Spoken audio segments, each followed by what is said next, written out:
আসসালামু আলাইকুম। আজকে আমরা ভুট্টা ফার্মেন্টেশন নিয়ে কথা বলবো। ভুট্টা ফার্মেন্টেশন করতে যে ভুট্টা লাগে সেই বিষয়ে কথা বলবো। সেগুলো কেমন হবে, কি সাইজের হবে, এগুলো আপনাকে কিন্তু লক্ষ্য রাখতে হবে। ভুট্টাটা গুঁড়া করতে হবে, সুজির মতো জিরো সাইজ থাকবে, আটার মতো না, সুজির মতো। লেয়ারে খায়, এটা বড় হবে না, ছোট হবে। এটা বাজারে কিনতে পাওয়া যায়।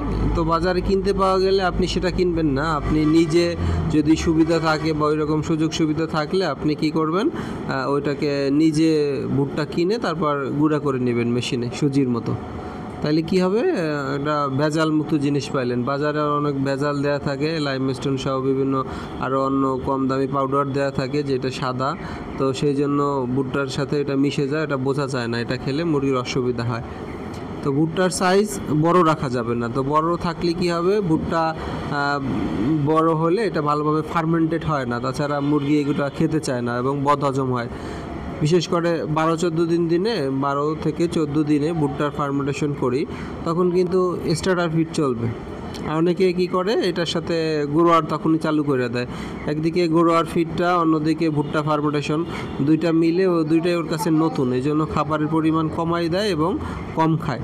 তো সেই জন্য আমরা চেষ্টা করব যাতে 12-14 দিনে যখন ভুট্টা ফার্মেন্টেশন শুরু করব তখন যেন আমাদের ওই স্টার্টার যে ফিডটা ওইটাই থাকে, ওইটার সাথেই শুরু করবেন ভুট্টা ফার্মেন্টেশন, তাতে ভালো হবে।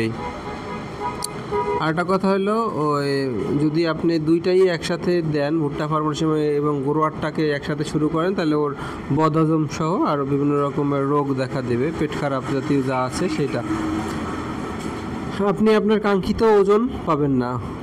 অনেকেই বলে, ভাই আমি ভুট্টা ফার্মেন্টেশন দিলে খাচ্ছে না বা কম খাচ্ছে এবং বাথরুম নরম হচ্ছে। তো এইগুলোর দিকে লক্ষ্য রাখতে হবে। আপনি যখন কি করবেন, ওই ভুট্টাটাকে সুন্দরভাবে গুঁড়া করবেন, ভেজাল মুক্ত ভুট্টা নেবেন, তখন দেখা যাবে আপনার এই জাতীয় সমস্যা হবে না। এবং আপনি অবশ্যই খেয়াল রাখবেন যে এটা আপনার কি হবে, ওই ভুট্টাটা সুজির মতো হবে। আর প্রথম দিকে ভুট্টা ফার্মেন্টেশনের সাথে কোম্পানির ফিড অর্ধেক হারে মিক্স করবেন। আরেকটা ব্যাপার, এটা খুবই গুরুত্বপূর্ণ ব্যাপার। এই ব্যাপারটা হলো যে মানুষ ভুট্টা ফার্মেন্টেশন যেটা শুরু করে, দেখা গেল অধিক মাত্রা এবং অতিরিক্ত পরিমাণে ভুট্টা ফার্মেন্টেশন দেয়, সাথে অল্প কিছু কোম্পানির ফিড দেয়। তো এই পরিমাণে শুরু করা যাবে না, আমাদের কি করতে হবে, অর্ধেক দিয়ে ভুট্টা ফার্মেন্টেশন দিয়ে শুরু করতে হবে।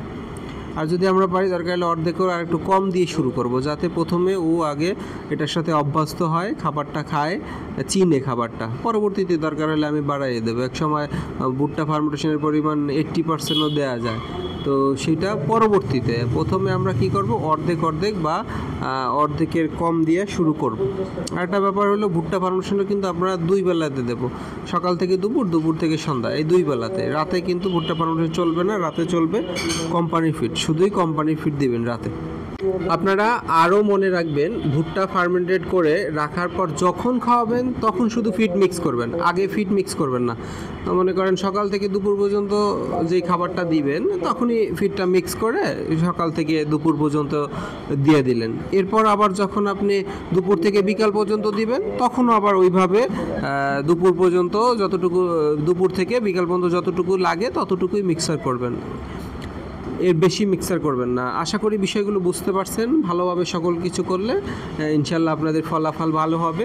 আরও যদি আপনারা বিস্তারিত জানতে চান, আমাদের চ্যানেলে নাম্বার দেওয়া আছে, এই নাম্বারে আমাদের সাথে যোগাযোগ করতে পারেন।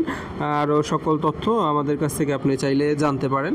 আর আমাদের চ্যানেলটি ফলো দিয়ে আমাদের সাথে থাকবেন, লাইক কমেন্টস করে আমাদের সাথে থাকবেন। ধন্যবাদ, ভালো থাকবেন, আল্লাহ হাফেজ।